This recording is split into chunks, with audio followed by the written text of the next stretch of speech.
Hello everybody, good day and welcome back to a very special sponsored video. So this is very kindly sponsored by the developers of Reverie Knights Tactics. And if you don't know what the game is about, well, it's a story-driven tactical RPG set in a hand-drawn fantasy world, featuring turn-based battles in a 2D isometric perspective. Every decision you make during the game can change the course of the story and the way you customize your characters. There's a lot to this game and a lot of things. Through this 10 minutes we're going to be explaining what we can, going over a few things, talking about strategy, tactics, things that happen on the battlefield, improving characters. So many things need to be covered in this video, so stay tuned. So I think the great thing about this game is that it is indeed hand-drawn. Not many games can say that a lot of the stuff is hand-drawn. Whether or not it's the case that, yes, okay, well, most stuff is kind of like put on some sort of 3D modeling and then put in, but this is kind of like straight from the pages, and you can see exactly that on screen right now. If you like a little bit of your fantasy and at the same time like things in a just like fantasy adventure kind of game with strategy, tactics and other elements to it, then you're really gonna love and enjoy this game. There's a great story around it, and especially from a point of what goes wrong at the very start to also what comes very right with the creation of your crew. Especially, and you see them right now, this is part of the story with Aurora and the assembly of the team, especially from, like, first of all going, okay, well, look, you need to kind of go on an adventure, you need to kind of do this and you need to do that. And I think it's very much like a great kind of element to it, where the story is kind of the main focus point, and then you are coming along for the ride when it comes to the playing and the game and the tactics. So yeah, so a bit more information. Some of the key features is that it's hand-drawn and that it's meticulously like worked together from pencil sketch to full detail color. So that's incredible. Honestly, I love the element of effort when it comes to artistry. And you can really see, like on screen now, like the journeys that you go over, different places, different sceneries, and just that loving little detail, I think, that kind of looks into passion projects. So it's always good to see that. And being decision driven, which is important with the storyline, it makes multiple decisions affecting the story, your character's affinity towards chaos, order, and other characters' reactions. These are things, as soon as you go through the story, you'll see like little emblems, like the yin and yang type symbols, which will go different colors based on what it is, whether or not it's going to be on the chaos or order kind of spectrum, and that's again important for the story. There's also elements of character customization. You customize the character's performance and attributes, skills and accessories to improve their abilities and fit your playstyle, which again we're going to see at the moment. So at the moment on screen is the bit of tactics element, facing off against enemies and kind of figuring out when is the best time to strike, where you're moving up to them. So you kind of move up to them when it's blue, and then you're able to then hit at them. If you're using you go from the blue to the yellow, it means that it's taking up part of your turns. So you're kind of going, okay, well, I can move like a big distance all of a sudden, but then I can be restricted.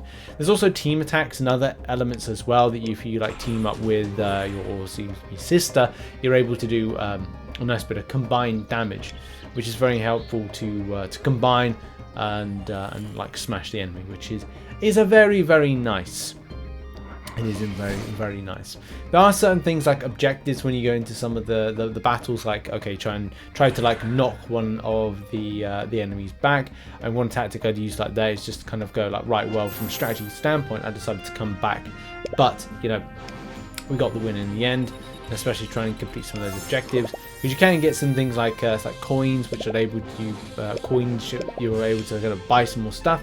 And also when you get some W's and you kind of like you go up and progress, you're able to grab new types of skills, which skills are kind of like your attacks. So you're able to do like new types of attacks, which are going to be helpful and beneficial to your character moving forward. Whether or not you want to swap positions, that's important as well. Attribute improvements very early on allows you to kind of, okay, right, well, I'm going to improve the might of the character. I may want to improve other elements as well. There's also an inventory which you can like pick from whilst you're fighting. So if you want to heal up your hero whilst you're heal up your character whilst you're in the midst of battle, then you can do that. by simply clicking on that particular tab. But as well, making those decisions is completely up to you, what you equip, because you can equip scrolls. So if you go to certain characters, you can do certain things like cook. You go to another one, you can improve stuff with a tome. So improving stats based on those tomes are going to be important to you. You can buy the tomes, which you can see on screen right now. As soon as you enchant, so to speak, you can enchant them with a certain amount of your currency, and you're able to kind of like put better equipped attributes from those tomes.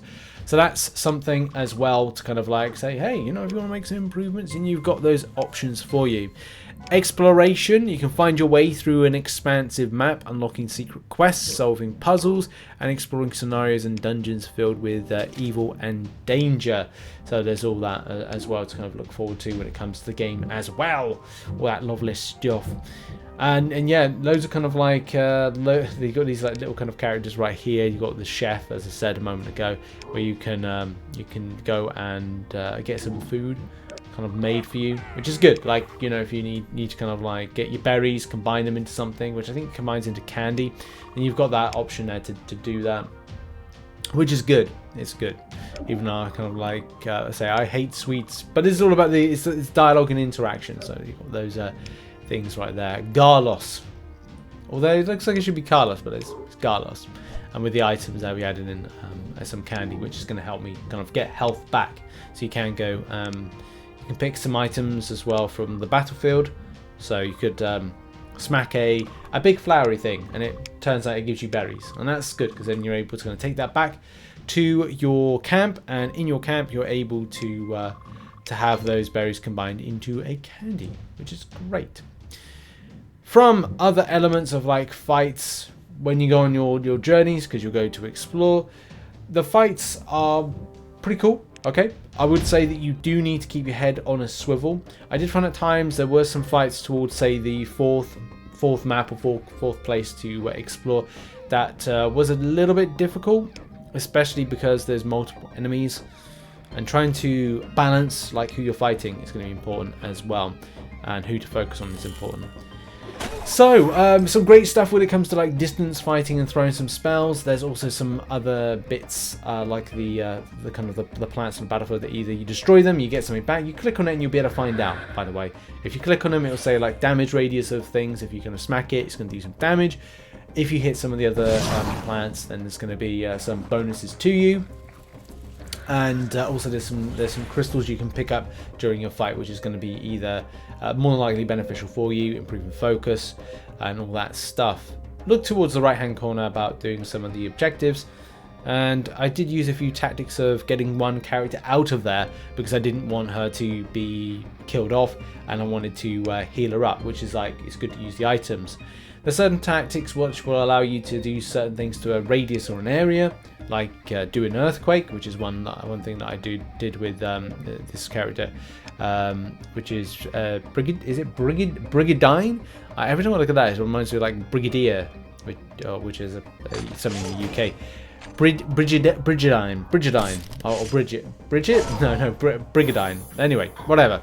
I think people know like the name. But anyway, you just saw there. Smack that character back onto some other like spikes. That's what you can do. You can hit. You can shield bash with certain characters, and this one in particular, and do some damage. That one did an earthquake and smacked out that other one.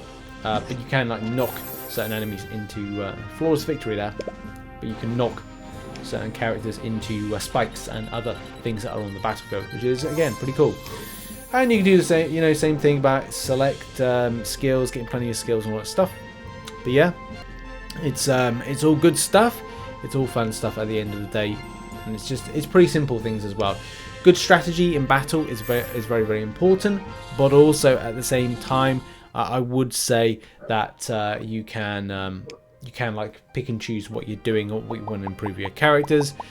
So there are 14 hours of gameplay. The story is told in 3 acts, which I think is really cool, with world maps, 3 dungeons, boss fights and puzzles.